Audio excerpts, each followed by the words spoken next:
Shiva Diksha is all about shifting the way you function from powerless cognitions to powerful cognitions. That's all. Shiva Diksha is the way to shift you from functioning from powerless cognition space to powerful cognition space. Listen carefully. Understand life. Listen carefully and understand life.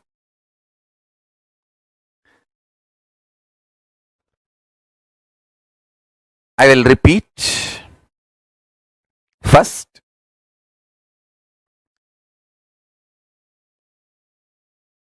your inner space is like a software which decides how your life will be.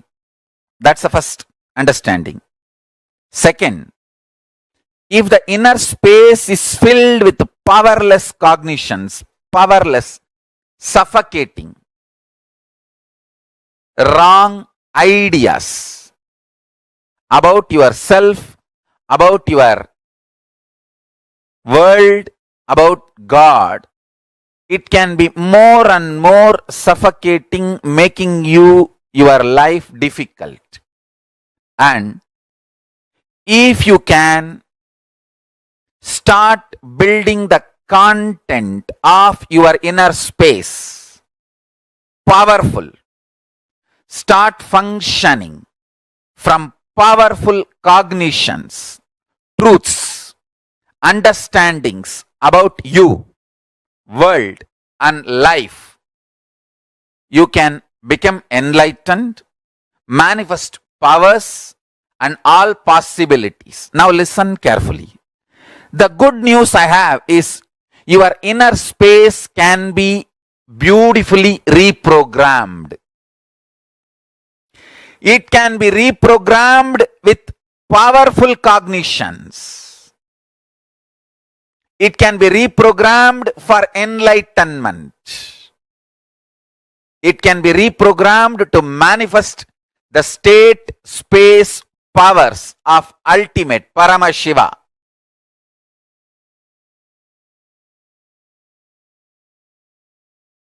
I am describing the whole sacred secret as it is. Maybe at some time catch up with the science I am revealing.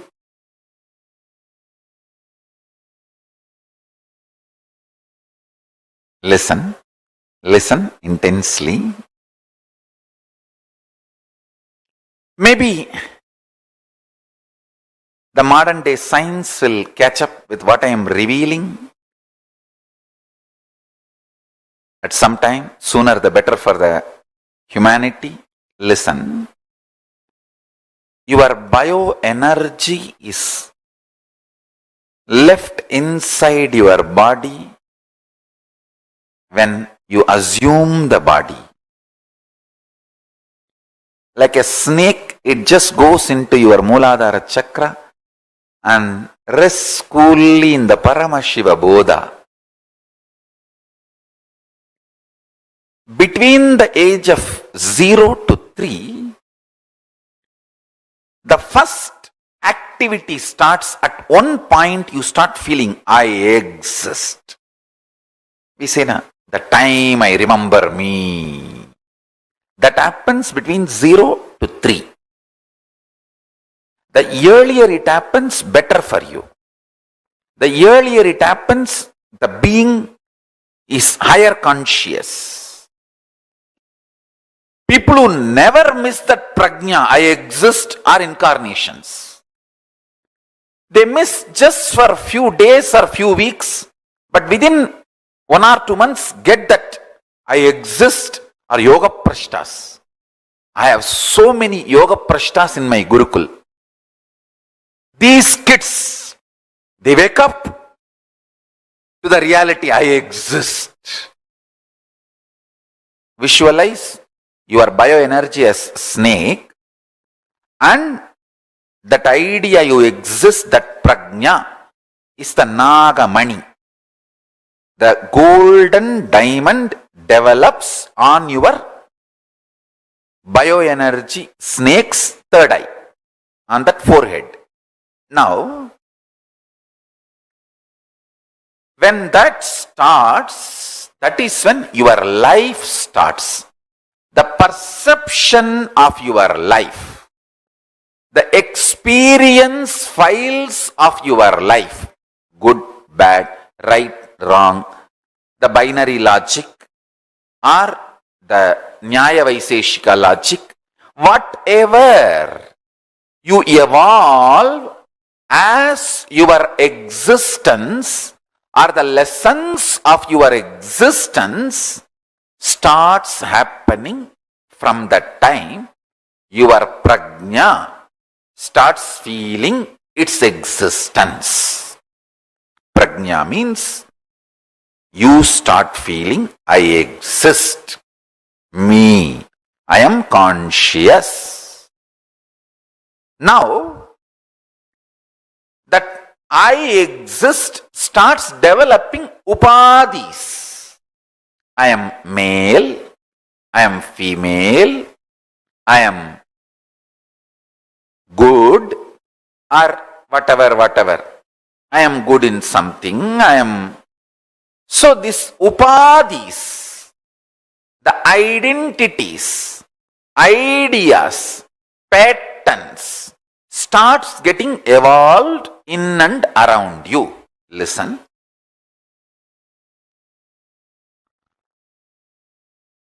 When you get the prajna matured, that happens by the age of 7. The prajna means that your existence getting matured at the age of 7. By the age of 7, that starts happening. That is the time you start developing your will. This is what I want. This I don't want. This is the way I will be. This is not the way I will be. That will starts getting developed.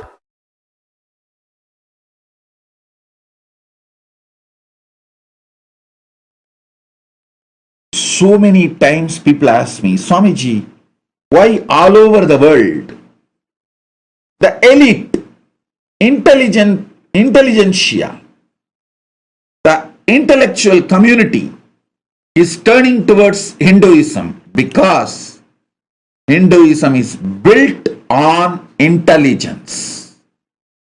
It is built on intelligence. Our first initiation into Hinduism for any child is not based on some beliefs. The Hindu baptizing methodology is not based on any beliefs. It just teaches you how to awaken your consciousness, intelligence. The first baptizing, Hindu baptizing initiation statement is Bhur-bhuva suvaha tat saviturvarenyam barho devasya dhimahi diyoyona prachodayat. I meditate on the highest intelligence which awakens my intelligence. I cognize the highest tejas which awakens my intelligence.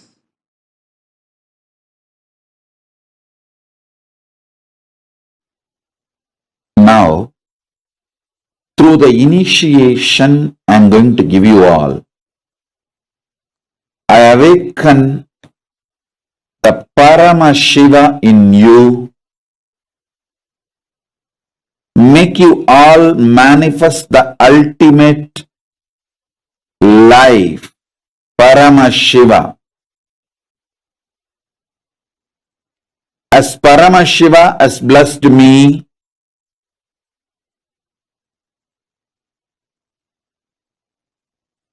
He Himself has manifested in me, I will make Him manifest in you all now, because He has authorized me to manifest Him in all of you. Listen. Listen intensely. I'll give you some of the most guarded secrets of the spiritual world. In the spiritual world, there may be some gurus who experienced ultimate within them, but they will not know how to teach. There are some, even if they know to teach, they do not know how to transmit the experience. There are some who would have had experience but not the traditional initiation. There are some who would have had experience and initiation but may not know how to transmit. There are some who would have had initiation and experience and even know how to transmit, but they may not have received initiation, the right to transmit. That's called Acharya Abhishekam. Even if you know the method to transmit to others, you should be ritualistically initiated, authorized by the Guru Parampara through Acharya Abhishekam. Means the right to initiate others should be given to you ritualistically by the right authorities. There are some who may have capacity to transmit the initiation, can in turn initiate others. In every level, He gave me everything just by making one right decision, making this body happen in Tiruvannamalai. That ecosystem gave all the 16 things needed for an ultimate guru. Intellectual knowledge, enlightenment experience, right to transmit the intellectual knowledge, right to transmit the experience, proper initiation into intellectual knowledge, proper initiation into enlightenment experience, proper initiation to initiate others into intellectual knowledge, proper initiation into initiate others into enlightenment, proper initiation to initiate my disciples to authorize them to initiate others into intellectual knowledge, proper capability to initiate my disciples to teach others the intellectual knowledge, rightful initiation to authorize my disciples to empower others with enlightenment experience, proper initiation to initiate my disciples to empower others with enlightenment experience, initiating my disciples into enlightenment and initiating them to transmit enlightenment in every level, totally 16 level. All 16 He showered on me. All 16 He blessed me. So with His grace, compassion, and the authority,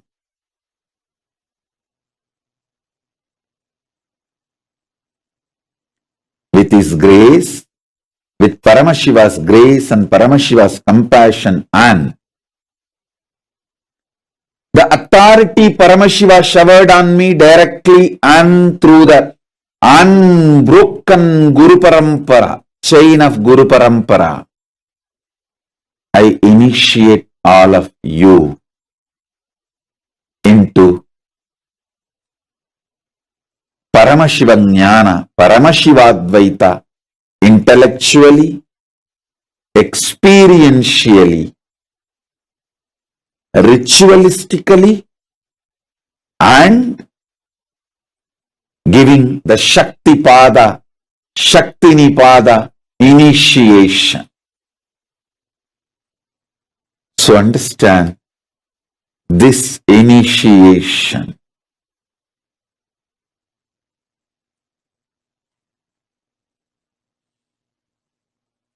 Connects you with Paramashiva directly through a proper, unbroken, avichinna, unbroken, authentic Guru Parampara.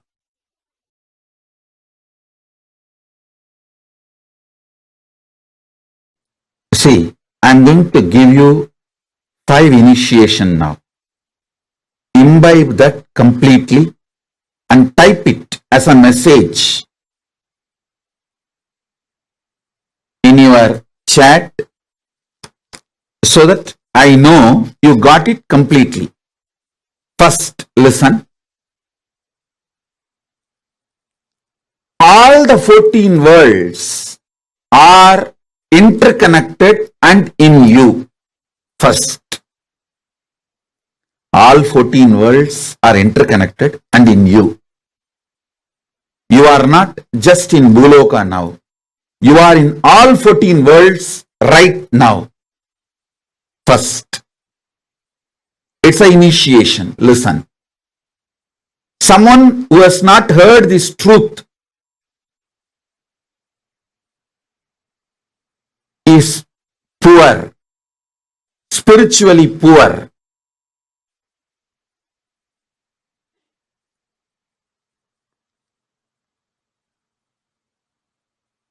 So listen.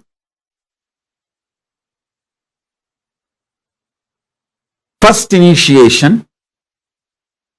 All 14 worlds are interconnected in you right now. First. Second, if you want to be a leader, head, top in this world, you will naturally want the same in the higher world also. If you want the ultimate Parama in this world, you will want that same Parama in higher world also, in every world. This is second initiation. Listen. This is second initiation. Third,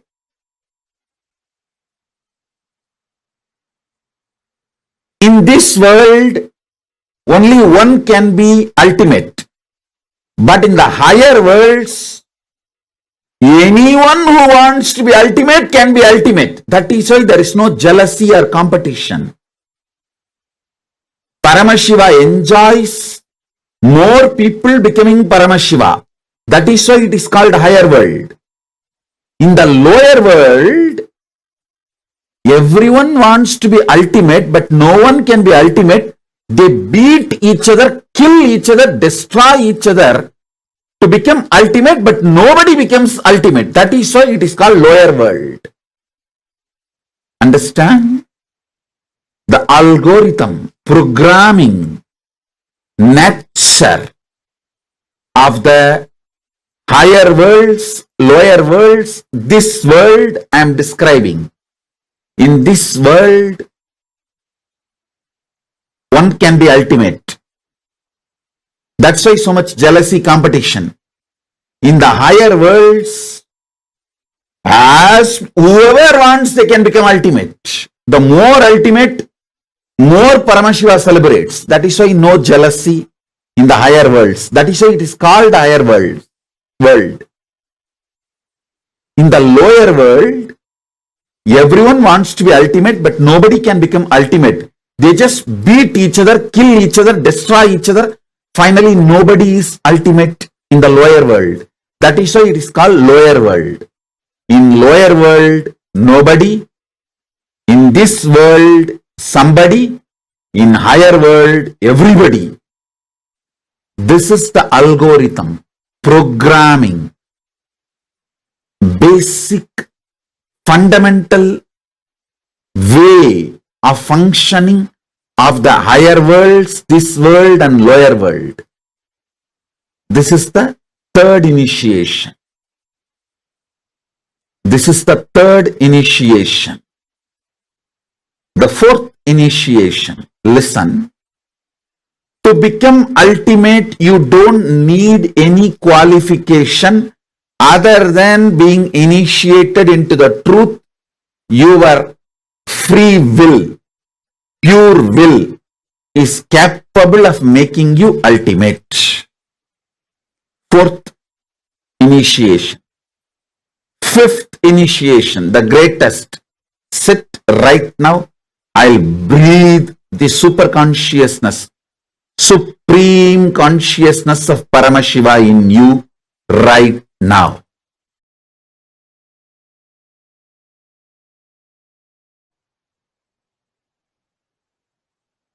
Listen. Normally, when you get a password, mantra, you need to repeat it, master it through your practice. But if you receive the same mantra from an incarnation, he has already mastered it. I have already mastered the mantra. This key will directly start working for you. You do not need to do anything specific, special. For example, normally, if you receive a mantra with a 5 syllable, you have to do akshara laksha, means 5 lakh times you need to chant that mantra to achieve the mastery over the mantra. It's called akshara laksha. Each syllable 1 lakh time, 100,000 time. If you get 8 syllable mantra, 8 lakh times you have to repeat it. But with me, I have already mastered this. So to all of you, I am giving this key. You can directly start applying it, using it. Listen.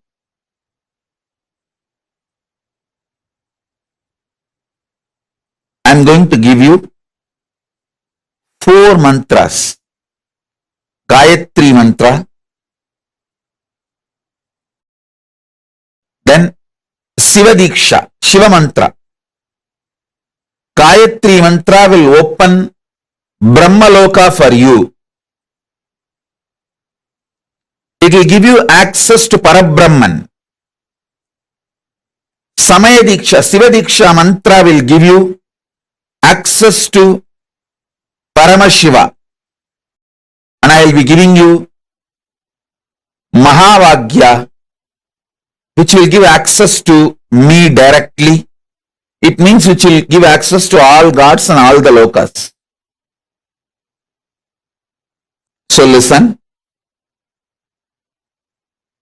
You can use these keys anytime you want. Please listen. I am an extremely responsible person. Whether it is some simple headache and physical problem, or grave dangers and crisis, health crisis or business crisis or life crisis or accident, any crisis, use these mantras. I guarantee you I will be there with you. I am the cosmic 911. I will be there immediately to attend, protect, take care, do everything you need. Do not worry. I'll shower you with me. I'll fill you with me.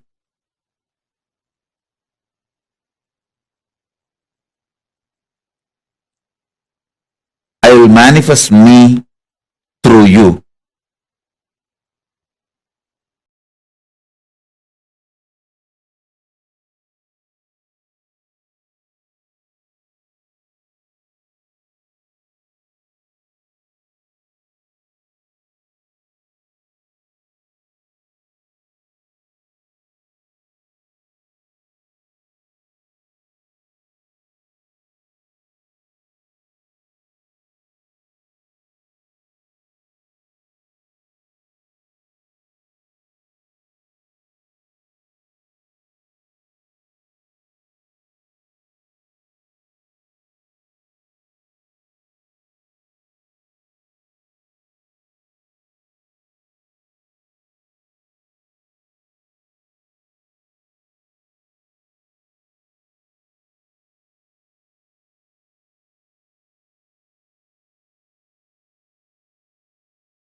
Shiva Diksha literally programs our inner space to be able to receive and manifest the highest space and experience of Paramashiva. Shiva Diksha is where we reprogram our inner space for us to be able to manifest that highest power or that highest state experience as Paramashiva. See, right now it is like this. One part of us goes like, yes, I am Paramashiva. I do have that possibility. There's another part of us which says, no, no. First, you show that you're Paramashiva, then I will trust you. And you tell, it's like this, like you tell life that, hey, you know what? I am Paramashiva. I know I am Paramashiva, but you manifest something for me so that I start believing I am Paramashiva. Life tells, no, no, no. You first start believing you're Paramashiva, then I'll manifest something for you. This too, like a tug of war, goes on between you and your mind. This constant, this juggle that goes on.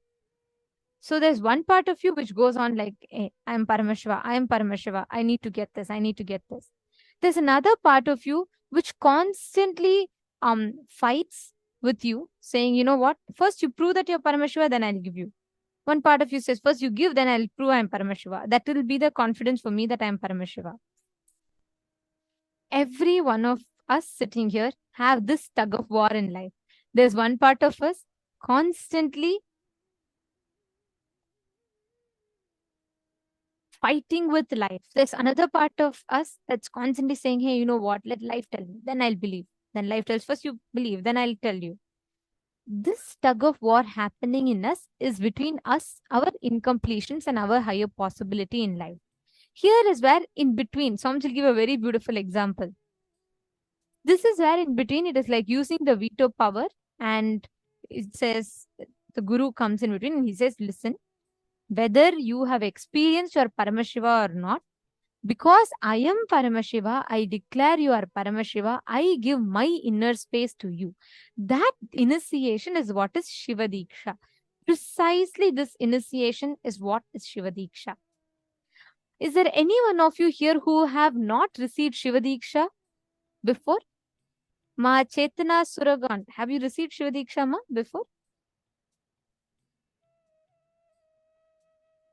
Ma Ankur Rasdan and any one of you have not received Shiva Diksha?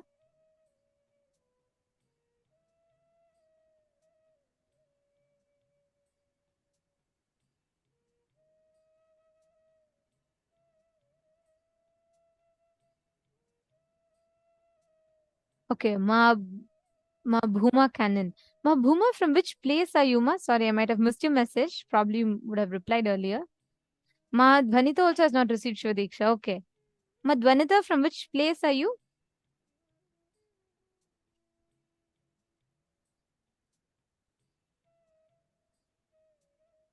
Ohio. Very nice. Ma Bhuma, wonderful. Okay. This initiation, where you are giving that veto power to Swamiji, where Swamiji says, hey, what you don't need to wait for life to first start giving you things for you to experience your Paramashiva. And Swamiji tells life, you don't need to wait for him to first experience his Paramashiva for you to give things. I am intervening and I'm giving my experience here. Let me give my own inner space to you. And Swamiji replaces our inner space with his inner space. And he says, now come on, use this and go and manifest from life. And using that, it is like that initial investment. Have like many times when the son wants to invest, right? The father will say, okay, all right, you don't need to go struggle around with others. I trust you. I put my trust on you. So I'll give you some money. Come on, use this to invest and start your business. Put this as a capital and start your business, and rest will happen. That is exactly what Swamiji does with us through the Shiva Diksha. He gives us that initiation. Ma Chetana also has not received before. Okay. Ma Sarika Chuni also has not received. Ankur Rasdan has not received. Oh, okay. No problem. Okay. Many of you, looks like there are quite a bit of you. Okay. Can I request all the participants to please come on camera? Nithyanandam, dear participants of Paramashivoham. Okay. Now, for all of you who are going to be receiving Shiva Diksha now for the first time, let us understand what this initiation is. Now, Swamiji explained to us about the what this initiation represents. This initiation is actually elaborately described in our Puranas, in our Hindu scriptures, as to what are the do's and don'ts and what you should do, what you need to know about Shiva Diksha, how you should be receiving Shiva Diksha, who can give you Shiva Diksha, and how does Shiva Diksha operate into us, like how exactly does that apply to our lives, what are the benefits of it, and how is it described, why should you take it, how should you take it. Everything is described in our scriptures. There's a particular scripture called Soma Shambhu Paddhati, which is what all of us follow. This Soma Shambhu Paddhati describes elaborately as to what Shiva Diksha is. Shiva Diksha has 7 levels. The last level being Acharya Abhishekam, the Nirvana Diksha and Acharya Abhishekam.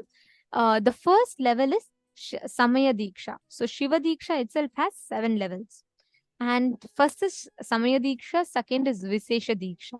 Today we are going to be receiving that first level Diksha in Shiva Diksha called the Samaya Diksha. So I'll now be taking all of us through a very quick understanding on how we can take this Diksha, what it means.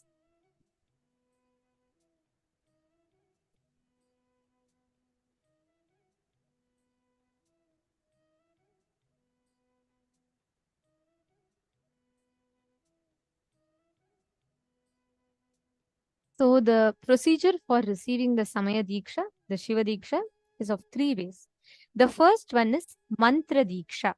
So there are 3 Dikshas and you will all be receiving all the 3 Dikshas today. The first being Mantra Diksha, second being Jnanavati Diksha, and the last, most important, being the Kriyavati Diksha.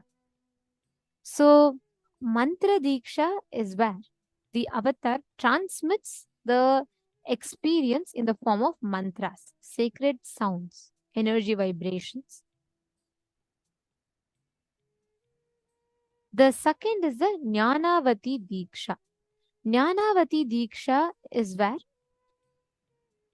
Swamiji initiates us, gives us the initiation by doing the sacred mantras, and he transmits that energy and experience to us. The Kriyavati Diksha is where through the ritualistic process, the initiation happens. Through the Homa and the ritualistic process, the initiation happens to us. So these are the 3 types of Diksha that constitutes of Shiva Diksha.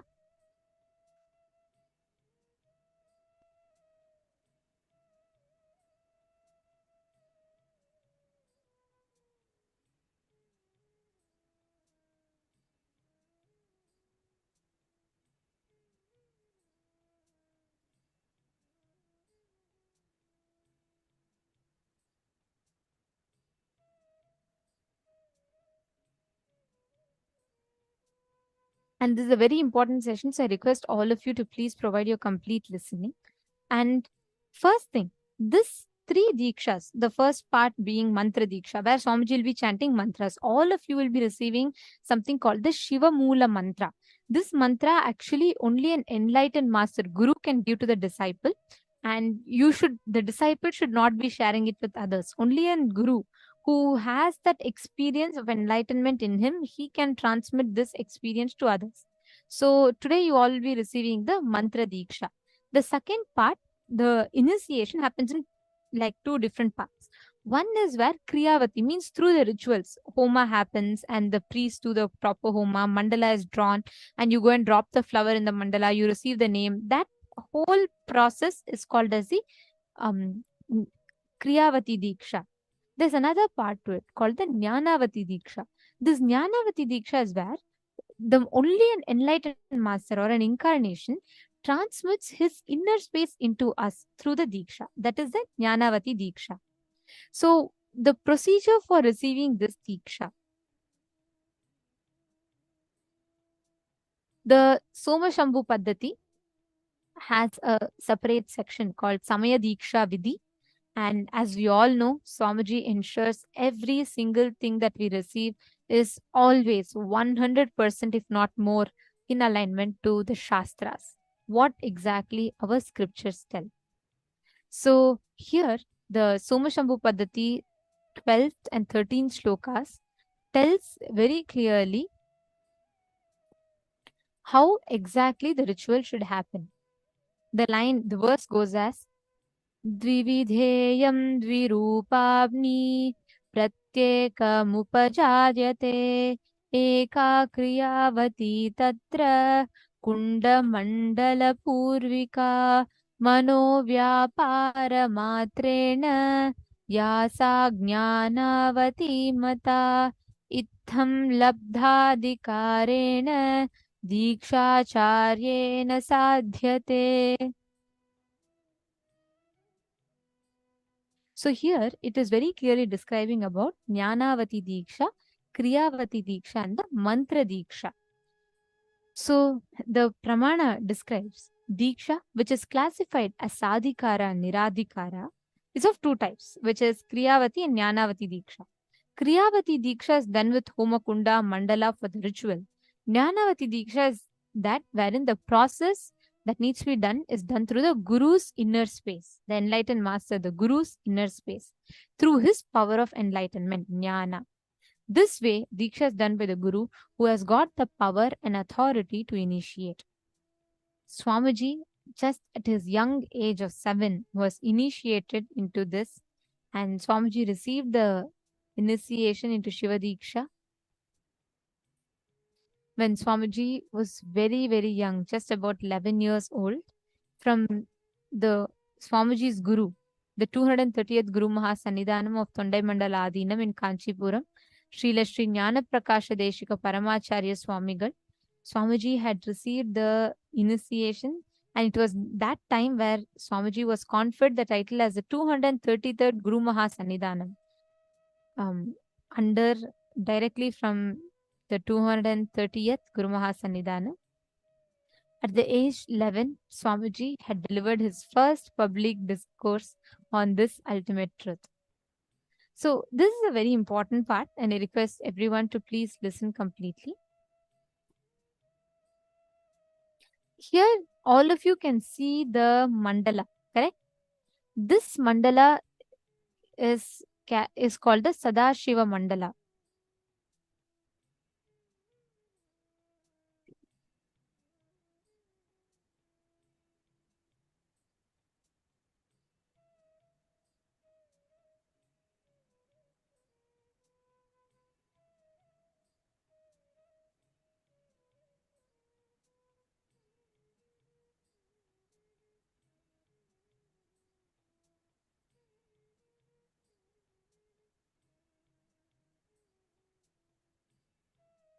All the Shiva Diksha participants who are attending for the first time, each of you will be doing the Sadashiva Mandala, but here you all need not worry.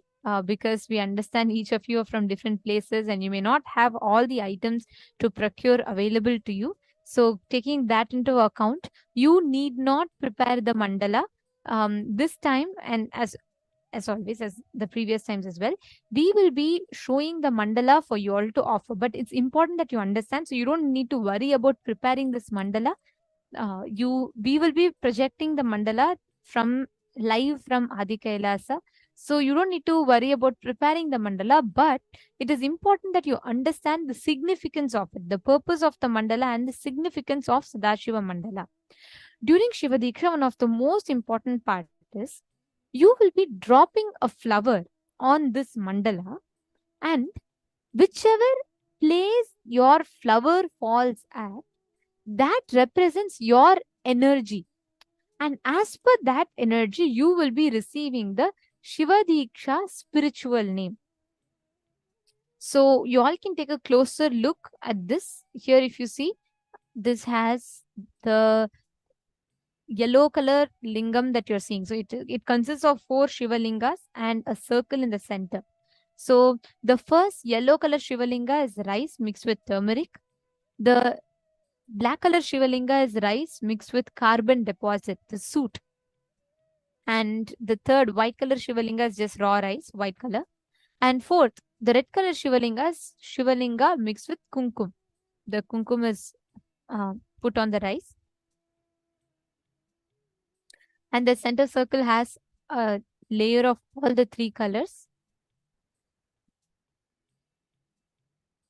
And this mandala is drawn on the white color cloth.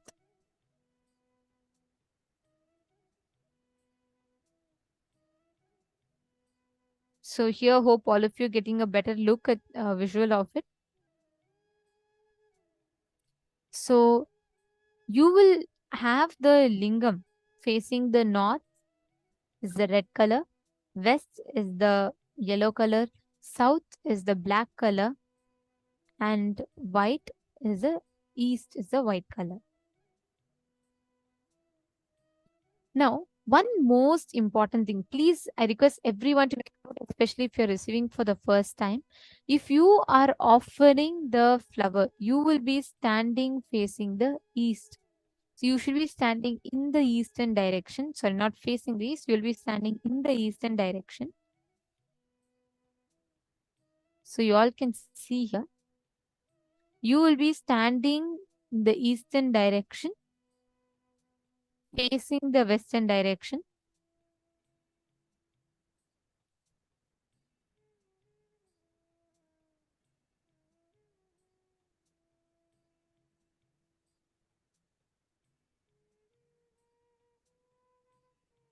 I request every one of you to please make a note of it. It's very important that you understand.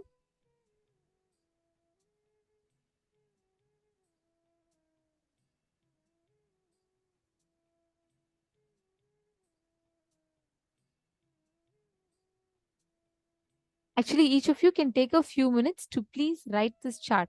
I request every one of you to please write this chart.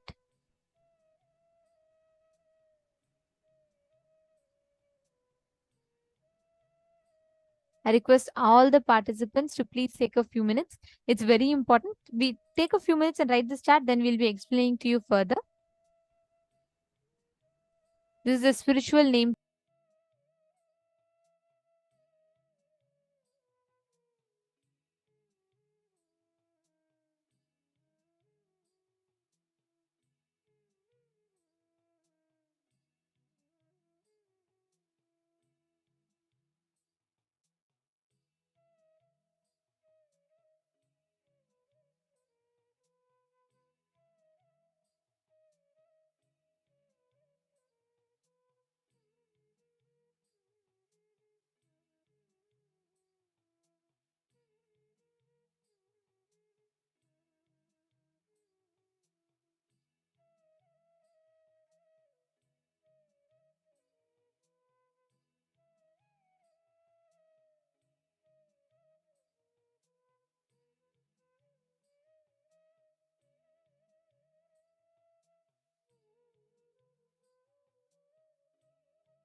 Yes. So hope all of you have written down. Now, this is the name chart, like to make it easier for you all. So now that you have written this down, please understand Satyojata is the white color face of Shivalingam that you're all seeing. So if your flower drops in the Satyojata Shivalinga, your name will be, let's say if it is okay, so let's say Ma Chetana. Ma Chetana, if you drop your flower in the black color Shivalinga, so you will not say, hey, I like black, I'll go and put my flower in black. No, that's not how you will do it. You're just going to drop the flower, and whichever color of the Shivalingam that the flower drops in, that becomes your name. So for example, for Ma Chetana, if her flower falls in the black color Shivalinga, her name will become Chetana Aghora Shiva Shakti. Whichever face, each of these lingams represent one of the face of Paramashiva. So it starts with Satyojata, the white color, Vamadeva, red color, Aghora, black color, Tatpurusha, which is pulling out of delusion, the yellow color, and Ishana is the middle circle. So these are the 5 faces of Paramashiva. Black is Aghora, white is Satyojata, red is Vamadeva, yellow is Tatpurusha, and the center circle is Ishana. Each of these are one faces of Paramashiva. So this is a spiritual name chart. It is very important. Please understand, if you are a female, okay, you will be receiving the name along with your name. The Shiva Deeksha name for you will be Shiva Shakti. For example, if you drop, like I said, Ma Chetana. Chetana Ma is a female. So if she drops a flower and then it falls, how you're exactly going to be doing is the mandala will be there. We will be projecting the mandala for all of you. You will be putting that mandala, the screen, the digital screen, however you have the mandala, whether it's your laptop or phone or whatever, you're going to be putting it on the ground and you will be standing facing the eastern direction. And you will be dropping the flower. You will not be putting flower. You will just be dropping the flower. So whichever color the flower falls on, that becomes your energy. That becomes your spiritual name. So if Ma Chetana is just dropping a flower and it falls on the red color Shiva Lingam, then she will be Chetana Vamadeva Shiva Shakti.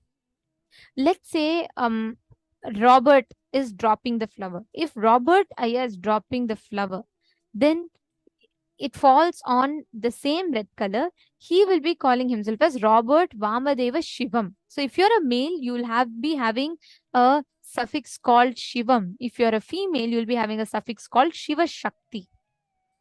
Yes, Ma Stephanie, I will show the spiritual names chat also. Yes, don't worry. I'll show the spiritual names chat as well. So far are all of you with me? There are so many of you who are receiving it for the first time today. So I just want to make sure you're all not missing it out. So you're all going to be receiving your spiritual names. This is the Deeksha spiritual name. Of course, the proper spiritual name that you all will be getting is like through the darshan, Swamiji will be giving with Nitya and Ananda in it. This is the Deeksha name. You all can take a few minutes to write down this chart as well. So if you are a female and a male, respectively, please put for each of the colors.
Yes. Now, hope all of you have finished writing this down. This is very important for all of us. And according to this, you will be receiving your spiritual names. Now, in the next part, each of these spiritual name represents one of the phases of Paramashiva. The second part of Shiva Deeksha is receiving the Rudraksha Kantamala, and the initiated beings who receive the Samaya Deeksha, the Shiva Deeksha, are gifted with the sacred Rudraksha Kantamala. So this Kantamala, if you see, this is called the Kantamala. You all can see here. This is called the Kantamala. This Kantamala is which the Rudraksha which gets energized with the Shiva Mula mantra, and this holds the energy.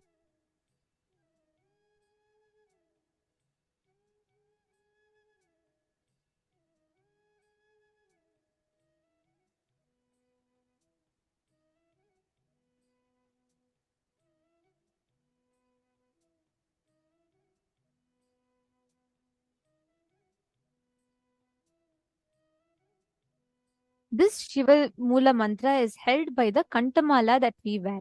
So Kantamala should constantly be on your throat. It should actually be touching your throat continuously, as this energizes you with the Shiva Mula mantra. It's a very beautiful process that Swamiji explains. Whenever you chant the mantra, the Rudraksha gets energized. Whenever you forget to chant the mantra, the Rudraksha keeps you chanting the mantra in your inner space. So both will charge each other constantly, interchangeably, both charge each other. So that's how the Kantamala works. So you all can see, as in the picture, you all will be given the Kantamala as well. And the next is the Yagnopavita. The Yagnopavita is for the male to wear, and the male bodies will be receiving the Yagnopavita, which you will be wearing from the left shoulder below the right armpit. So it will be coming from the left shoulder through the right. This Yagnopavita represents the awakening of DNA strands in us. Most important for all of us to understand here is that whenever you receive the Gayatri Deeksha, whenever you receive the Gayatri mantra, the Yagnopavita represents the awakening of your DNA. All females will be receiving Yagnopavita in the next Deeksha, in the Vishesha Deeksha. In the Shiva Deeksha, the male bodies receive the Yagnopavita. Now, there are some most important do's and don'ts of the Shiva Deeksha. The first one, what you should not do. You should not abuse Sadashiva, Paramashiva, who is the source of the cosmos. You should not abuse the words of Paramashiva, which are the Vedas and Agamas. You should not abuse the Guru who gives you the Shiva Deeksha. You should not abuse the other sadhakas, the people who practice the science of Shiva Deeksha, who practice and who worship Paramashiva daily. You should not abuse them. You should neither abuse the Guru who gives you the Deeksha, nor you should abuse the people who practice the lifestyle of Shiva Deeksha. And you should never eat the food that is kept for or offered to Chandikeshwara. And you should never offer the flowers or food kept aside for Chandikeshwara. You should not cross the shadow of Shivalinga. And you should be making sure that you are wearing the Kantamala at all times. This is the Kantamala that you all see here. This is the Kantamala. And we request every one of you, once you receive the Shiva Deeksha and you'll be receiving the Kantamala, you should be wearing the Kantamala at all times. It protects you. The Kantamala literally acts as your protection, as the Kavacham. And it constantly protects you. And how many of you want to take this Shiva Deeksha today? We are actually going to be projecting the form for all of you. All of you can sign up and everyone can take this powerful Shiva Deeksha initiation today. The best news about this is that you will see just by one initiation, the very software with which you operate will start getting upgraded. You'll have a new software upgrade, like your apps getting upgraded. That's what exactly you are going to be experiencing during the Shiva Deeksha.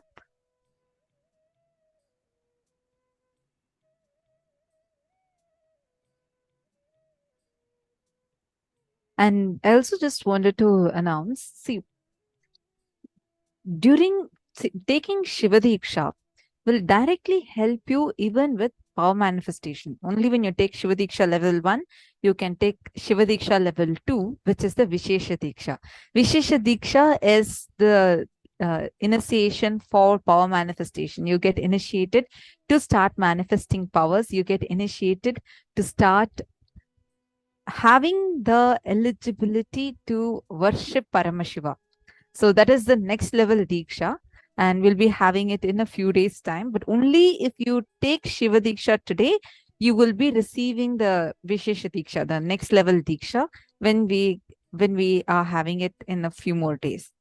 And if you have already taken Shiva Deeksha before, you do not need to take it again. If you have been initiated into Shiva Diksha by Swamiji, whether it was in the Paramashivam program, Paramashivoham program, or it was when you attended physically, like when there used to be, like every week we used to have the Shiva Diksha initiations happening. Thousands have attended the Shiva Diksha program and gotten initiated into Shiva Diksha. Even if you have done one day Kalpataru and gotten the initiation and you received your Kantamala, then you do not need to apply for it again. You can just say you have already taken the Diksha. When we are going to project the form, you can go fill up the form and you can say that you have already been initiated. So you can also sit and receive the initiation again, but you are not getting re-initiated into it. It is just Swamiji is going to be blessing all of us again. So you don't need to actually go and offer the flower or do the mandala thing again. If you have done it once, that's enough. See, the difference between the spiritual name and the Deeksha name, what we are going to be receiving today is called as the Deeksha name.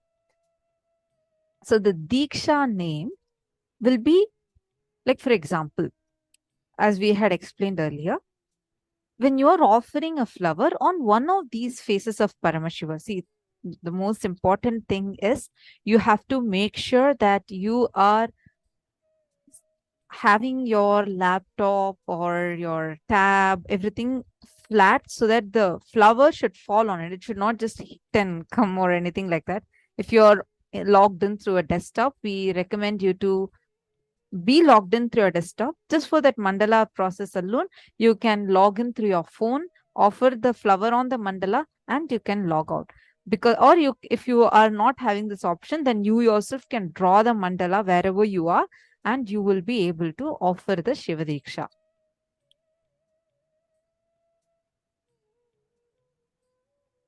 Yes. So now let us understand about this little more, and then we are going to be showing you all the form that you can sign up for this.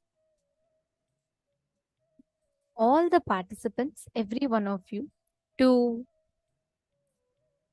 take all the, please internalize each of this so that you can understand the importance of the Diksha that you will be receiving, and you can receive it to the fullest benefit.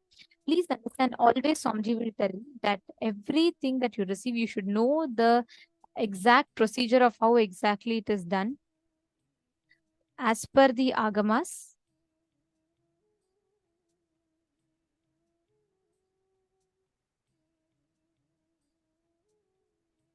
So it is very important that each of you receive the Diksha exactly as it is described. And you also should understand the significance of why what is done. Why is something done, how it is done, and what is done.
link for all the participants to sign up. Every one of you that want to receive the Shiva Diksha can head to tinyurl.com/Shiva Diksha and please sign up for receiving the Shiva Diksha initiation in that. If you are receiving for the first time and if you are receiving a re-initiation both, you can sign up. Please sign up in tinyurl.com/Shiva Diksha.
Support desk team has posted the link for all of you in your Zoom chat, so you all can go ahead and sign up. If you are missing, please make sure you're asking in the chat again. Our support desk team will keep you posted with a link. Now, since morning, we all have been understanding about one very powerful science. How powerful our inner space is. We learned the power of our inner space, tapping that Chidambara and understanding how you can recreate your future, how anything that you want, you can reclaim the power of your inner space. Then we have understood about the software that we operate from and how we are having the software that all of us are carrying in us, and how we are relating with life through that software. This by upgrading that software, which can be done through the Shiva Deeksha, the very experience, the quality of your life that you are experiencing will transform phenomenally. Now, what is the science of manifesting the reality that we want? We had a very intense workshop, the Kalpataru workshop. Step by step, we understood about the science of manifesting our reality. Now, the next session that we are entering into is actually a really interesting one. We are going to be understanding how we can manifest. Like, you can choose a date in the calendar and you will be able to manifest exactly what you want within that date. This process is called as planting your future. Literally, you planting your future, asking what you want to manifest by what date and manifesting it. So this is the session, the consciously planting your future session that all of us are going to be experiencing. How many of you want to experience this?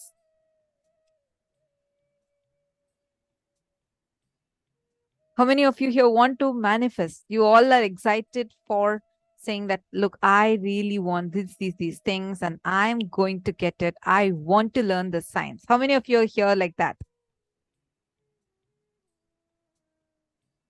Ma Bhavna Paramar immediately jumped up and said, yes. Ma Lucy, Ma Chetana, nice. See so many more, yes, flying. Ma Rema Umesh, Hedi Shlak, One Christine, Ma Pooja Kumar, Ma Susan, Ma Christine Jones. Nityanandam, nice to see so many of you here. Ma Vamadevananda, Ma Prema Tavasi, great. Ma Nitya Naresha. Wonderful. I see still more and more of you are responding. Manitha, you're saying, I want to learn. Yes, exactly. That's what we are going to be doing in this session. Swamiji is actually going to be taking us all through a very, very, very powerful session right now. A very short one, but extremely powerful. And Swamiji is going to teach us this very science to us. Yashodan Kulkarni, and I see someone named JW on the YouTube.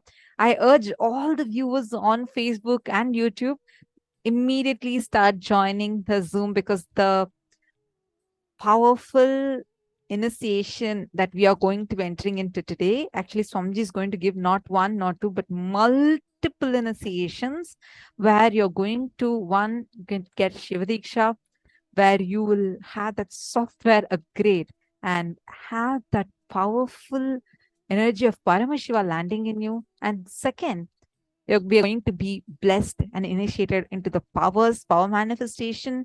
Your third eye is going to be awakened today. You're going to get a Kalpataru blessing. So whatever boons you want, you will get blessing from Swamiji. Not just that, Swamiji is going to read every one of your messages and directly respond to you. And this is available exclusively only on the Zoom, only on the two-way video conferencing. So you need to immediately sign up, jump in.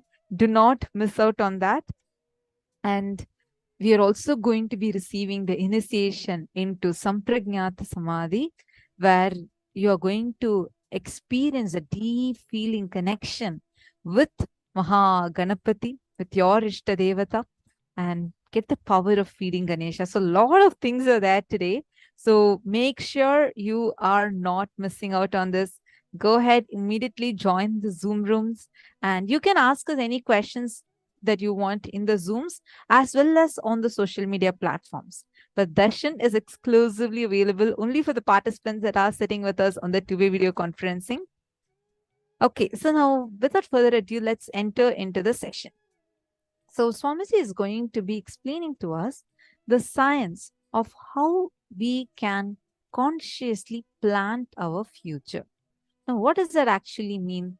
Every moment you have the power to create what you want, but we don't know how to harness this power. We are going to do a very unique power manifestation where you're going to use your consciousness, your conscious power to manifest any reality that you want. And Swamiji is going to explain us the process now, and right after that, we will be doing it. So let's listen to the revelation from Swamiji. Lucy is asking, there's a question. Shiva Diksha is level 1 or level 2 for today's registration? It's level 1. Today's Shiva Diksha, level 1. Samaya Diksha, so it's level 1. Are all of us clear? Nithyananda Joyce, where are you from?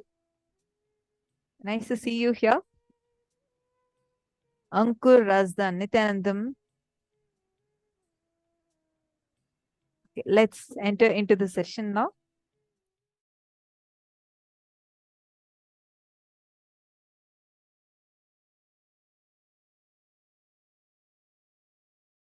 Keep the coconut on that exact spot where you wrote in the calendar and move the coconut without touching, just by your will. I tell you, the will power, oneness with which you move the coconut will make that sankalpa into Satya Sankalpa. Understand? Today, it's a unique power manifestation for planning and planting the future. Get printed calendar, monthly calendar, 12 sheet of this whole month. Take the calendar, fill at least 10 things you want to manifest throughout this year. Now take few minutes. If needed, run and get the calendar and one coconut. If you don't have coconut, if you have Atmalinga, that's also enough. Atmalinga will move faster than the coconut. Atmalinga may look heavy, but that's alive, living being. Understand? If you don't have coconut, don't worry, get your Atmalinga. Unprinted calendar. What you want to manifest. Planning and planting your future.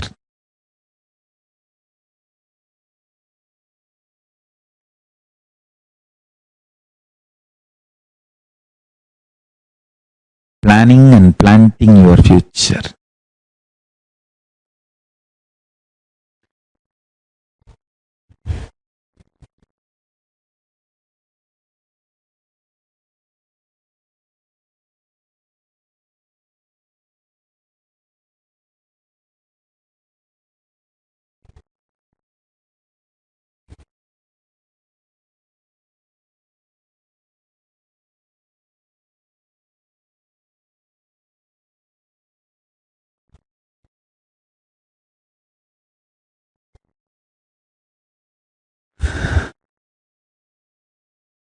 I'll give you a few minutes.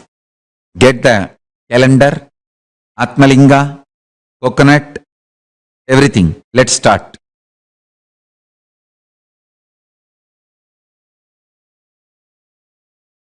If you want, you can even have diary.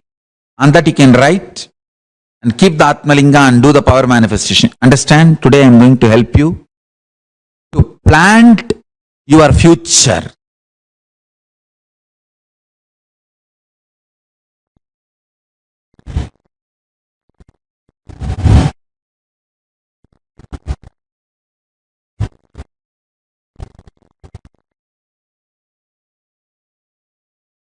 Listen. Please listen. First,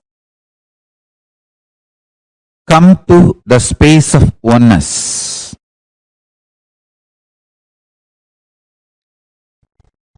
Pen down at least 11 things you want to manifest, minimum. Maximum you can go even up to 365. But minimum 11. Exactly on the same date you want to manifest that, pen down.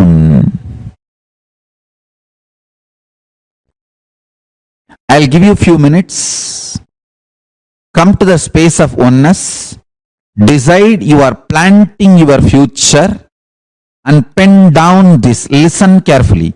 Don't have a SDHD. Don't have self-doubt, self-hatred, self-denial. Whether I'll be able to manifest this or not, will it happen or not, forget about all that. Pen down.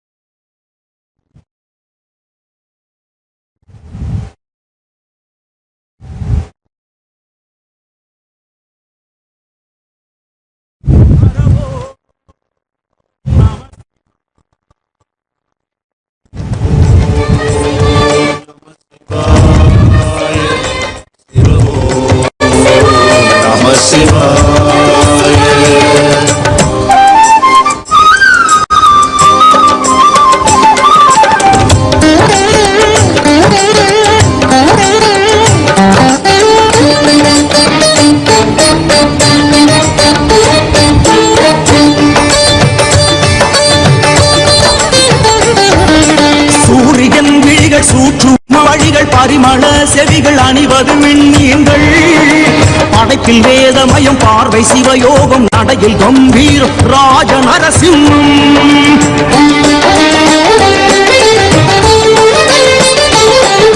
சூரியன் விழிகள் சூற்றுமம் வழிகள் பரிமள செவிகள் அணிவது விண்மீன்கள் படைப்பில் வேதமயம் பார்வை சிவயோகம் நடையில் கம்பீரம் ராஜ நரசிம்மம் ஆள் காட்டி விரலோடு பெருவிரலை சேர்த்த விதம் ஆள் காட்டியமையாளும் ஸ்ரீருத்ர சதாசிவம் மனதில் எப்பொழுதும் குரு ஈசா உன்னாட்சி மறவாது கைதொடுவோம் தருவாயே அருளாசி சதாசிவ பிரம்மம். Then I'll guide you.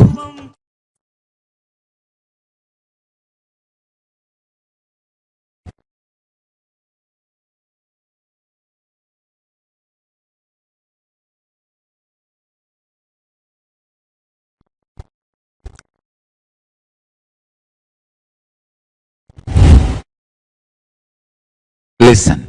Now, I'll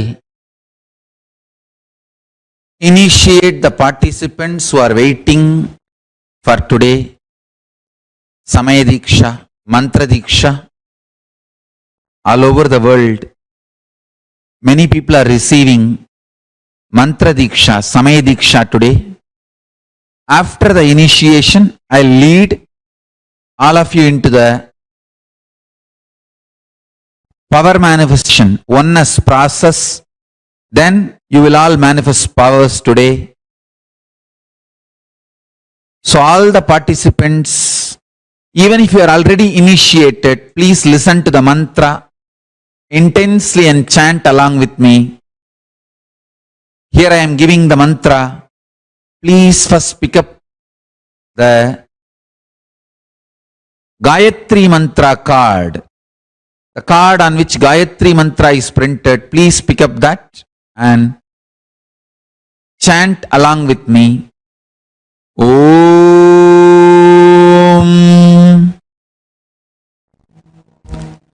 Bhur Bhuvaha Suvaha Tat Savitur Varenyam Bhargo Devasya Dhimahi Dhiyo Yona Prachodayat. Om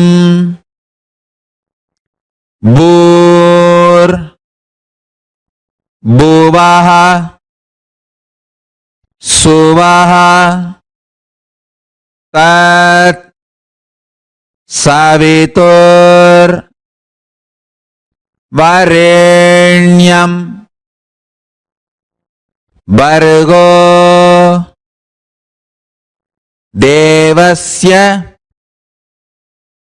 Dhimahi Dhiyo Yona Prachodayat. Listen once more. Om Bhur Bhuvaswaha Tat Savitur Varenyam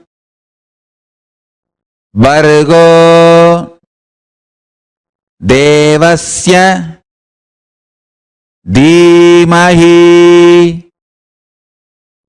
Dhiyo Yona Prachodayat. Next is Samaya Deeksha, Shiva Deeksha mantra. Listen to this intensely. This is the password to connect with Paramashiva, Sri Kailasa. So listen to this mantra. Om Ham Haum Shivaya Namaha. Om Ham Haum Shivaya Namaha. Om Ham Haum Shivaya Namaha.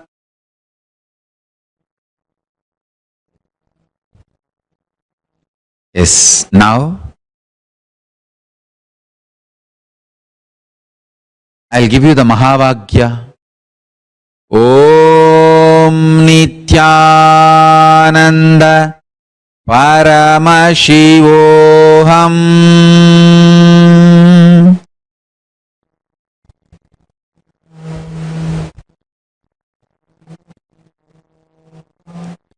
Om Nithyananda Paramashivoham.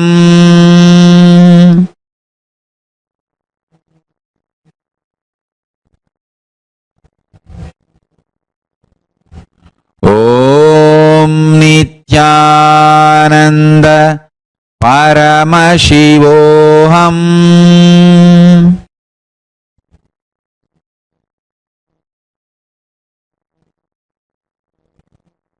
Now, listen carefully. Gayatri mantra, which I gave you first.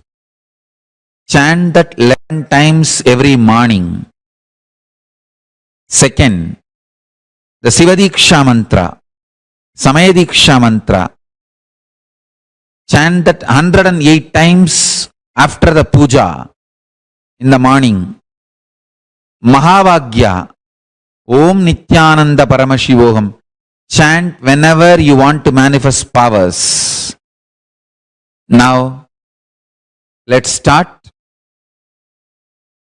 the process of oneness. Keep the Atma Linga in your hand and sit straight. You don't need to close your eyes. You can be watching the screen. You can sit with open eyes. You can see me walking in and around. Everywhere you are all sitting. and initiating each one of you. Initiating each one of you individually. You can see me physically. I'll be there in every center, every adinam, every ashram to initiate all of you. Don't keep your eyes closed. Keep your eyes open. Sit straight. Keep the Atmalinga in your hand and sit straight. Let's start the oneness process.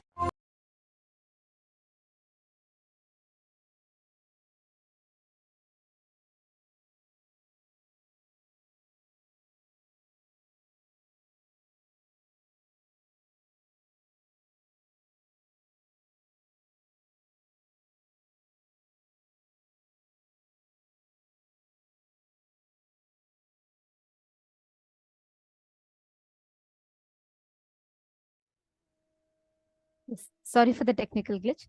This exact technique that Swamiji revealed to all of us, when we manifest it right now, like all of us can experience that breakthrough. Can I request every one of you to please bring a calendar? This is a very, very powerful process where you are going to consciously plant your future. Can I request every one of you here, please bring a calendar, and you all can place it in a way that it's visible in the camera. Ma Joyce, Ma Lucy. Yes, please place it in a way it's visible in the camera.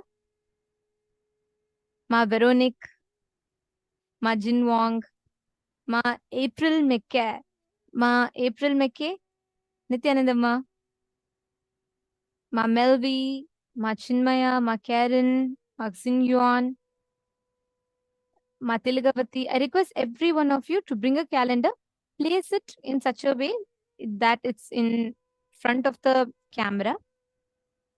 Now we are going to be doing the exact process that Swamiji revealed to consciously create our future, to consciously manifest our future the way we want. And the way we are going to do it is very simple. We're all going to be now writing any date. You can pick up any date that you want in the calendar. For example, you can say, okay, by August 16th, 2023, I want to manifest 20 more staffs in my business. Or I want to manifest this project to be completely sealed and it should be $1 million project. Write with date, write it as precisely as possible. Do not write generic. Don't say, okay, I want to become a millionaire. No. Write something that you visualize, that you can precisely see. Even if you're writing you want to be a millionaire, write how.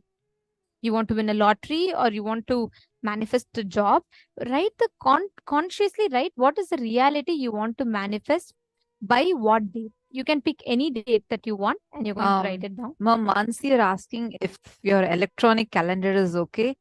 Preferably not. Like Swamiji said, to get a physical one and for us to write it.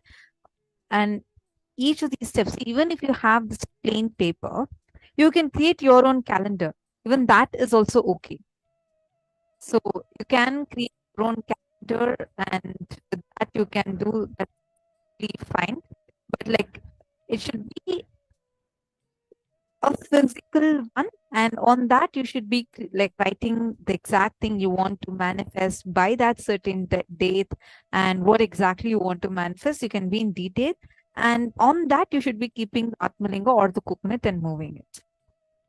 So preferably not on the electronic, because electronic one, it's a different level of power. To manifest it electronically, like on the silicon device, the power itself is completely different for it. So we recommend you to use the physical one, even if you have a sheet of paper, have that, and on that you can write down the dates. One, you're all going to be having a calendar in front of you. Step number 2, you are going to be picking any date that you want, and you're going to be deciding what you want to manifest by that date. And you're going to be writing down. Most important part in step number 2 is that you have to be as detailed as possible when you write down. Do not just write down like randomly. Write it down in very detailed way. Like for example, even if you're saying you want to manifest wealth, what is the way that you're visualizing through which you want to manifest wealth, or you want to manifest you want to have a manifest a relationship. Write everything down as detailed as possible. That is step number 2. Step number 3, you're all going to be writing consciously. So you're going to be consciously visualizing you manifesting that reality. And step number 4, any obstacles that there is, consciously keep dropping it in your inner space. Right? So for example, the moment you place your coconut in front of you in the calendar, you're writing, you have put down the obstacles clearly, whatever you have, whatever you're stuck with. And now you need to consciously visualize and create your reality. So as you are writing down whatever obstacles are coming, pen them down, put them down clearly. After that, you will see automatically as you drop each of that and complete with those obstacles, the coconut will start rolling. And Swamiji, like Swamiji said, the Atmalinga will be even more easier. Have the Atmalinga kept in front of you, and you can consciously decide, declare, and just move the Atmalinga. You will see automatically that the Atmalinga will start moving on the calendar. The moment your Atmalinga starts moving, that means you have started manifesting. So I request everyone to please do it. Please put the calendar. Ma Chingho was talking about her cat. Ma Chingho, actually, you can get your cat also to sit in the initiation. You're saying your cat is also sitting and typing messages on your laptop. You can get your cat for the initiation. And I think your cat is also too excited and wants to have the initiation. Swamiji actually says, Ma, in Kailasa, we, like Swamiji says, everyone is Paramashiva, right? Because every single being is Paramashiva, embodiment of pure consciousness. So every single being is worshipped. Every single being has the equal right. That's why in Kailasa, Swamiji initiates, whether it's a small plant or an animal, everyone, Swamiji initiates everyone. And of course, like Swamiji says, it's not there in Kailasa, there is no discrimination, not just between human beings, but between any living beings. So you can get your cat also for the initiation.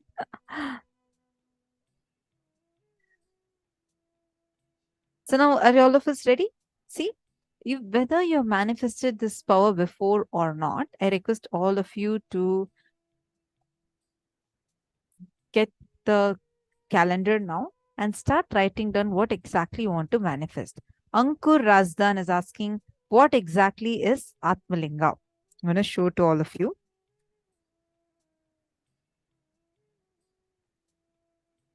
So you all can see this is the Atmalinga. The Atmalinga is, I hope you are able to see in the camera.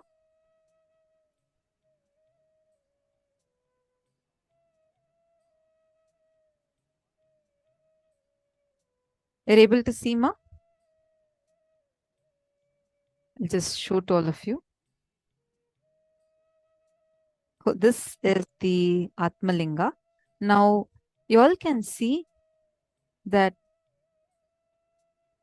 this Atmalinga that all of you are seeing, here is a Shri Chakra, right? Like you're able to see the Shri Chakra drawn. And this is called as a Shri Yantreshwara Linga. And this is energized and blessed by Swamiji and given. And this contains Paramashiva in the form of Linga and Paramashiva Shakti, Devi Parashakti in the form of Shri Chakra, and Guru Swamiji in this Bindu. So the top one is, this is the Atmalinga, and Swamiji energizes and blesses each one of us with this Atmalinga. Like Swamiji says, Angushta Matra Purushaha, the thumb-sized soul. This is what all of us carry in us. That is that consciousness. We call it as Atma, Rama, Atman, anything. So that is that thumb-sized soul. This is a representation of the thumb-sized soul and the representation of the entire cosmos. And so powerful, because like the moment you want something, like you can just talk to your Atmalinga, and we'll have a very special initiation with the Atmalinga during the Vishesha Diksha.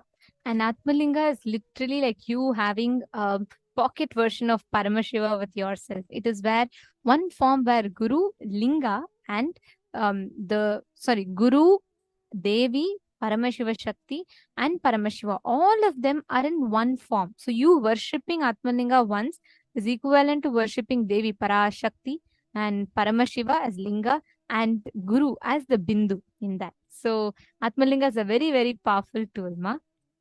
Right now, you all can manifest. If you don't have Atmalinga, don't worry. You can just keep a coconut and manifest. And if you don't have a coconut, yes, you can use a fruit. Thing is, the fruit takes like many times people feel like the fruit takes a lot more time to manifest with it. That's all. Otherwise, you can manifest with any object.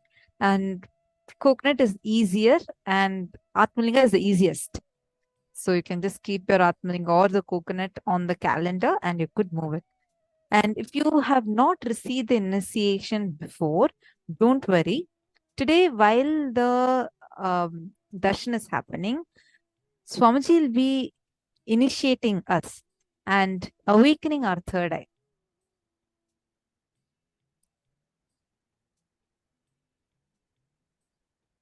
And Swamiji will be blessing all of us to be able to manifest. Ma Kalyani, you should not keep it in your hand.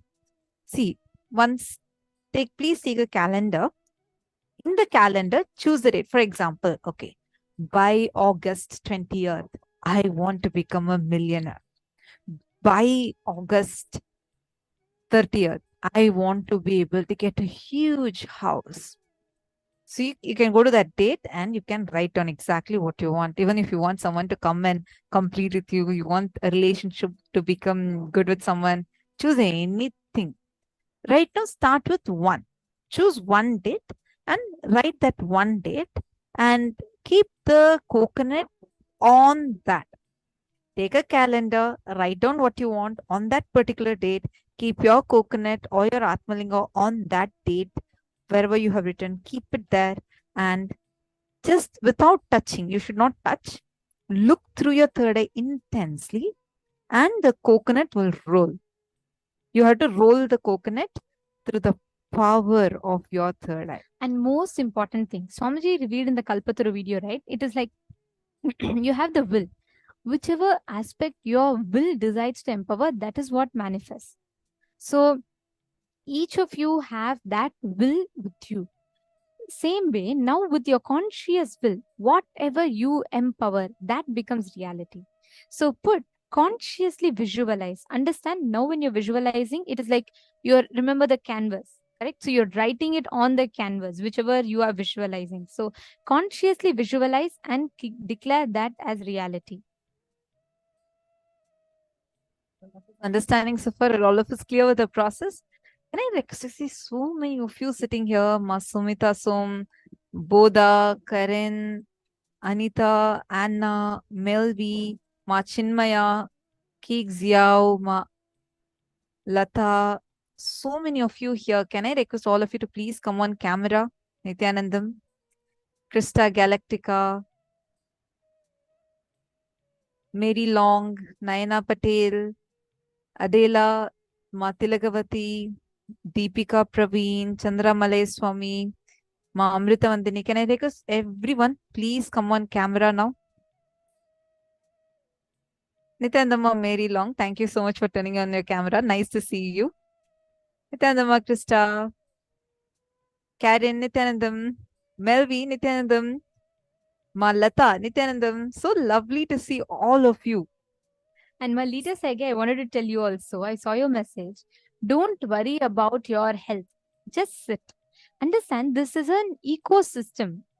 The energy of this group is such that just that intense experience, the way Swamiji is radiating intensely, will automatically bring healing to your system. So don't worry. You just relax and sit back and do as much as you can. You don't need to force yourself through all. But as much as you can, just be relaxed and be here. Automatically, the healing will happen. Actually, when we manifest this power, you all can keep manifesting this power. I just wanted to share. First time when Swamiji had initiated us into this power manifestation, right? This was in 2000 and 16 in the courtyard, within Swamiji's courtyard. We all got the initiation. And it was like a very special initiation. Swamiji had initiated all the kids. And like the kids are manifesting it in a crazy way. Like there was one kid who will just look at the coconut and smile. And as she moves her face, the coconut used to like move along with her.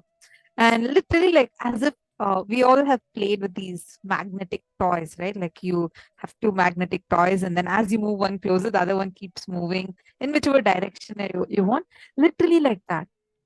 And first, as soon as Swamiji initiated and the Balasans are all manifesting, I had a strong fear. I didn't attempt actually. I thought, like, what if I attempt and I don't manifest? What to do? So many kids are manifesting. This is one kid. I think she also was manifesting. She just went to the tree and like the coconut tree and made the coconut fall from the tree, and like so manifesting it in crazy way, just through third eye, like no touching the coconut. And there was another person for each one. They had another part. The other partner was holding the coconut in their palms. This is the very first time the power came. Like Swamiji had initiated us into the power for the very first time. And everybody were manifesting in a crazy way. And I was like, oh my God, will I be able to do it like this? And the thing of, okay, I want to get the result, I have to also manifest, gave me a strong fear saying that what if I am not able to? So I hesitated, and then I tried once. For a few seconds, I tried and then decided, okay, see, it's not moving for me. I'm just giving up. I didn't attempt at all. And 1 week passed and all the kids were manifesting. Then Swamiji started initiating more kids that were not in Gurukul, but like who were coming for the programs. Swamiji started initiating them. Swamiji initiated a lot of program participants. Everybody were manifesting. I had such a strong self-doubt in me. I thought like, this may not come for me. And we were having a program, the Nithyanandam program that was happening. It's a 10-day program where like all the kids from all across the globe come and gather, and we conduct a free 10-day workshop for them. The kids also receive the initiation, and there's like children starting from the age of 7 all the way up to 18. All types of ages were there. And we are now to demonstrate and show the power to all the kids who have come for the program. I had just walked into the hall. I was oblivious of what was happening, and I was just going to join, like, to conduct the program, just entering the hall. And we had our mentor, one of our mentors. She was sitting on the stage. She was like conducting the program. And all of a sudden, she announced saying, okay, Ma Tattvapriya, you're going to demonstrate this power. I was like, what? Demonstrate the power? Like, I had never attempted it before. And I didn't tell her actually that, okay, I have not done this power before. I didn't tell her any of that. I just looked at her and then she said, come on, you can do it. Swamiji will manifest. All the participants are all sitting around me and they're all like looking at me, and now I need to manifest in front of them. See, many times whenever you push, see, right now with our logic, we'll already come to the conclusion this will not work, and we'll be trying to fight with ourselves. Okay, try a bit, it may work. And then one more side says strongly, no, it will not work. So this war keeps going on for all of us inside us. Am I right? But when it comes to like a survival need, you will be like, the survival need will push you to, you have to surrender to Swamiji and you will manifest. That's the same situation for me.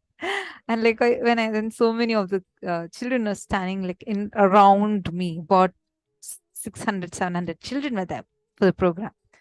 And I'm in the hall and I get the coconut, I keep it in my palm. I had to surrender. I had no other choice. It was like that pushed me to go beyond my logic for that few minutes. And I just kept the coconut in, like the other person, one other kid who was in the program, that participant, one of them was holding the coconut.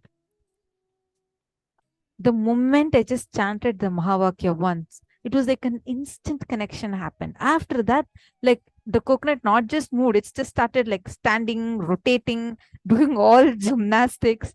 Understand the power. That was my first breakthrough in this power manifestation. After that, we all started doing it continuously like a marathon, and we all started like manifesting that power.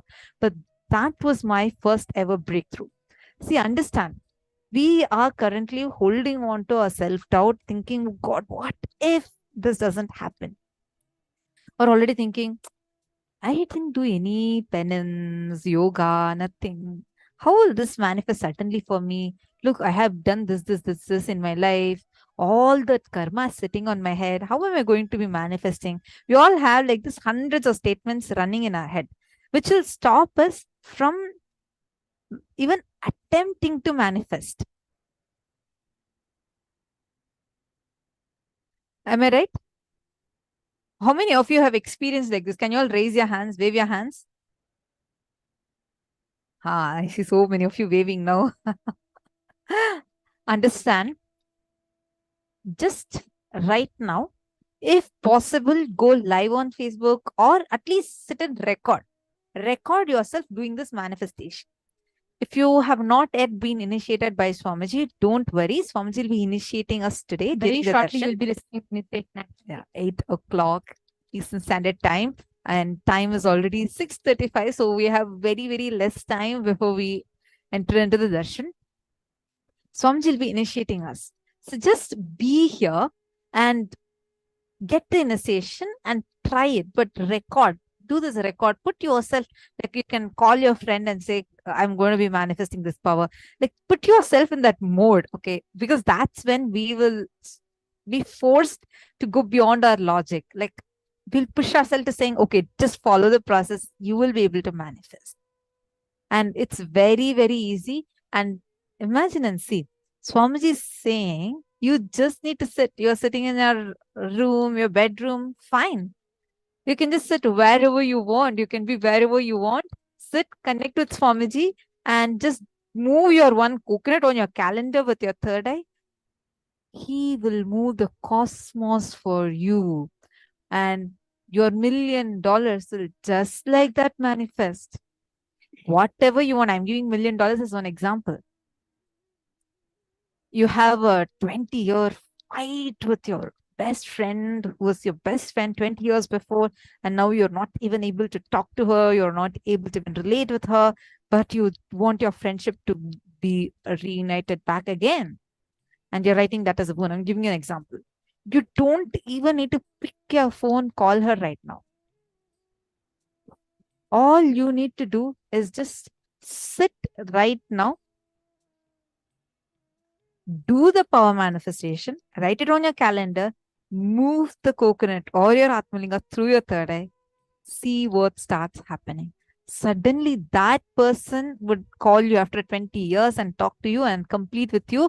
Suddenly you'll see your friendship gets back even much stronger than before. This is the power. How many of you want to do this?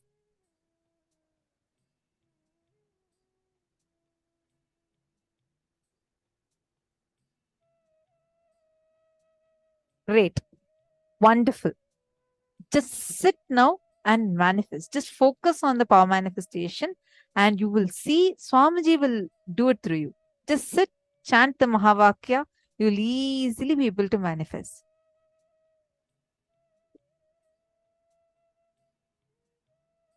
Actually, when you all just sit with the declaration, the power of your will, when your will integrates with the cosmic will, which is powerful with Swamiji's will, it will just immediately have an impact in the matter in front of you. Ma Chetana, when you sit with the declaration, it is, see, your will is like 100 watts. Imagine that connecting with Swamiji's will, which is like 10,000 volts, I should say. And when that connects, the matter in front of you is just nothing. See, when you start moving that matter, your consciousness in you, the inner space in you will know, hey, if I can move a coconut in front of me, why not the loan that I'm stuck with for so long? If I can move the loan that I'm stuck with for so long, why not the relationship that I want to have a breakthrough in? In every facet of your life, you will be able to start having that experience, that breakthrough. Shraddha Rupa. Actually, is Arunachala your kid also with you? If sleeping, don't worry, don't need to disturb. But whenever you're doing your power manifestation and all, just have your kid with you on your lap and just manifest. You'll see so beautifully. The kid will also start manifesting powers more and more. And it will also help you entangle. It will be like a very beautiful virtuous circle. Okay, great. So now, please sit and continue the manifestation. I request everyone, we're going to be playing Mahavakya. Ma Susan, I see you have placed a big coconut on the calendar. See, if you want, you can actually remove your specs whenever you're power manifesting. Your third eye does not need specs. So you can remove your specs. Through all three eyes, intensely look at the coconut. Now, you kept the coconut on the calendar, right? Let's say this is the calendar. You've written the thing you want to manifest. You're going to keep the coconut here. Through all your three eyes, look at that coconut intensely. And just with your will, with your strong will, just move it. You will actually see the coconut will respond to you and move as per what you command. Even little bit, if it just rolls out, that's enough. All your obstacles will roll out. Just try it. Right now, sit, chant Mahavakya. You'll actually play the Mahavakya. Just do it. Ma Vaidegi Balasubramanyam, wonderful. I see you have kept the Atmalinga. Intensely look at your Atmalinga. You'll actually feel that connection starting to happen. And just move it. Like feel with that will, just move. You'll be able to move it. Yeah, you don't need to touch it. Just move it. You'll definitely be able to do it now. Come on.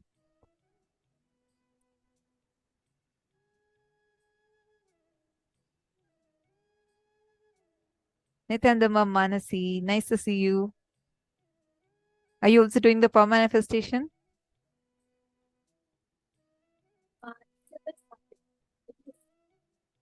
With your head, neck, and spine in a straight line always, because your will consciously gets directed towards the result that you want to manifest.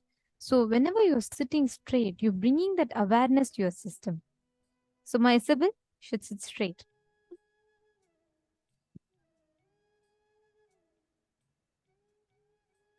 Create that will consciously.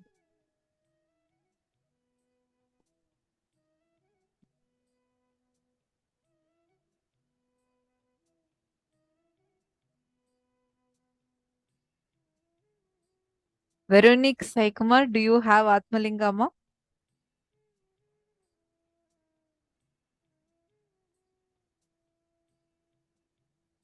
Wonderful. Ma Sophia, sit straight, chant the Mahavakya and visualize it. See, it's very important that you visualize. Visualize what you want to manifest continuously. You want to manifest the job, or you want to manifest the relationship. You want your friend to call you and you want to talk to her. Anything you want, just visualize as if that has already happened and do the process. Paramashivoham. Om Nithyananda Paramashivoham. Om Nithyananda Paramashivoham.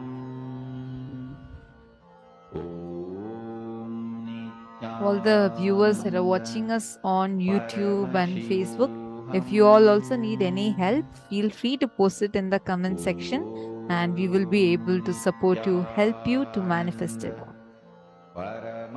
All the viewers that are watching us right now on YouTube and Facebook. And most importantly, since darshan is starting in about just about an 1 hour or so, please do not miss. Join the Nayana Deeksha, meaning you can join the two-way. You all can go to paramashivoham.org and you will be able to join the program. Please join in the Nayana Deeksha so that you can receive the darshan. Just a gentle reminder, darshan will be exclusive only on two-way video conferencing. It will not be live on social media platforms. So to not miss the darshan, please make sure you're joining in the program, the darshan.